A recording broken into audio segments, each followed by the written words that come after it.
¿Qué tal? ¿Cómo están? Comenzamos hoy Vivo lo que creo.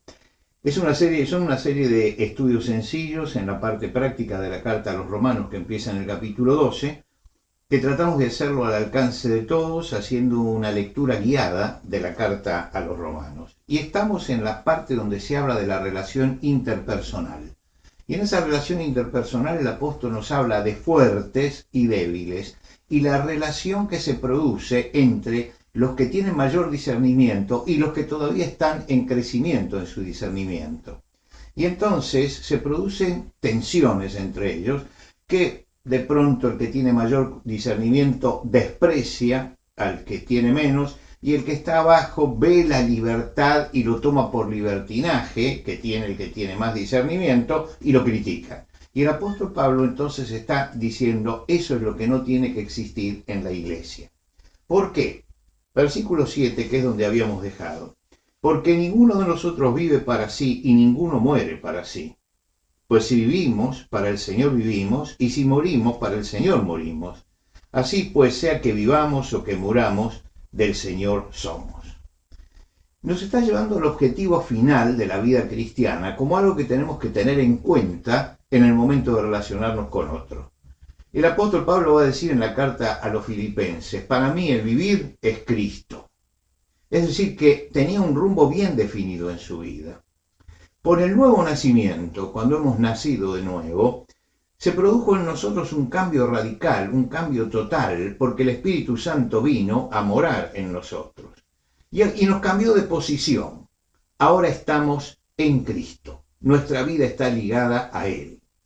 ¿Qué significa en Cristo? Fíjense que no dice ahora estamos con Cristo, de Cristo, acompañados por Cristo, sino que dice estamos en. Está hablando de nuestra situación, denota la ubicación, estamos ubicados ahí. ¿Y por qué utiliza esto de en Cristo? Porque Dios no puede perdonar ningún pecado. Dios no perdona los pecados de los hombres, sino que exige un pago. Nosotros somos pecadores, por lo tanto merecíamos la muerte. Y Cristo pagó por nosotros el precio del rescate. Él pagó, lo que quiere decir que nuestros pecados han sido pagados. Eso hace que nuestra vida ya no sea nuestra vida normal como la recibimos nuestros padres, sino que ahora nuestra vida está relacionada íntimamente con Cristo. Estamos relacionados con Él, por eso dice Pablo, para mí el vivir es Cristo. Estamos relacionados íntimamente con Él, porque si vivimos hoy, para Dios vivimos, y si morimos, para Dios morimos. Ahora, en el versículo 9 nos dice, porque Cristo para eso murió y resucitó y volvió a vivir, para ser Señor así de los vivos como de los muertos. El Señor Jesucristo es Señor de todas las cosas. Él tomó un señorío absoluto sobre todas las cosas. Cristo es el Señor y por lo tanto Él tiene que gobernar nuestra vida. Nosotros somos discípulos del Señor. A veces hemos abusado de la palabra creyentes. Creyentes hay muchos y en muchas cosas. Nosotros somos más que creyentes. Hay creyentes en el budismo, hay creyentes en el sintoísmo, hay creyentes, todo el que tiene un sentido de trascendencia se lo llama creyente. Nosotros somos discípulos. El Señor Jesucristo no dijo, vayan y hagan creyentes. Dijo, vayan y hagan discípulos. Es decir, no la gente que diga, sí, yo creo en Cristo, como dicen muchos, sino la gente que esté dispuesta a entregar su vida a Cristo y a seguir a Cristo. El discípulo es el que está siguiendo al Señor. Esto hace que cuando el Señor se transforme, cuando lo tomamos, entró en el gobierno de nuestra vida, en el verdadero Señor. El Señor mismo en el Sermón del Monte dijo, no todo el que me dice Señor, Señor entrará en el reino de los cielos, sino el que hace la voluntad de mi Padre. Es decir, que no es cuestión de proclamar el señorío, sino de vivir el señorío, dejando que Cristo sea el Señor de nuestra vida. Ahora, frente a este panorama de lo que es la vida cristiana, llegamos al versículo 10. Y en el versículo 10 dice, pero tú, ¿por qué juzgas a tu hermano? O tú también, ¿por qué menosprecias a tu hermano? Porque todos compareceremos ante el tribunal de Cristo, porque escrito está, vivo yo, dice el Señor, que ante mí se doblará toda rodilla y toda lengua confesará a Dios. Es decir, que está diciéndonos que Jesucristo pagó la deuda nuestra, estamos en relación con Él y ya no vamos al juicio final. La gente habla de juicio final. Hay un juicio en la Biblia que es para todos los pecadores, que es el juicio del gran trono blanco, donde los hombres van a ser juzgados por sus pecados. El cristiano, nuestra vida está escondida en Cristo, con Cristo. Y resulta que esa relación íntima hace que ya no seamos llamados frente al gran trono blanco. Pero acá se establece que hay un tribunal también para los cristianos, que es el tribunal de Cristo.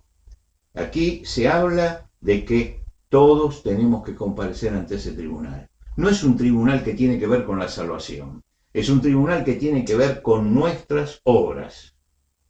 El tribunal que tiene que ver con lo que nosotros hacemos. Nosotros tenemos una certeza. Dice, ahora pues ninguna condenación hay para los que están en Cristo. Estamos en Cristo, no hay condenación. El Señor dijo, el que oye mi palabra y cree al que me ha enviado, tiene vida eterna y no vendrá a condenación, sino que pasó de muerte a vida. Lo que quiere decir que nos está diciendo que condenación ya en eso no tenemos, pero tenemos que presentarnos ante un tribunal en la eternidad. El apóstol Pablo escribe acerca de los colosenses, en la segunda carta a los Corintios, porque es necesario que todos nosotros comparezcamos ante el tribunal de Cristo para que cada uno reciba según lo que haya hecho mientras estaba en el cuerpo, sea bueno o malo.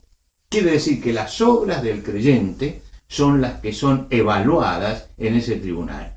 Nosotros vamos a llegar a ese tribunal y el Señor va a evaluar lo que nosotros hemos hecho. Y bueno, tenemos que entonces prepararnos porque todo lo que nosotros hacemos será juzgado en ese tribunal. Yo no puedo anticiparme y juzgar la vida de mi hermano,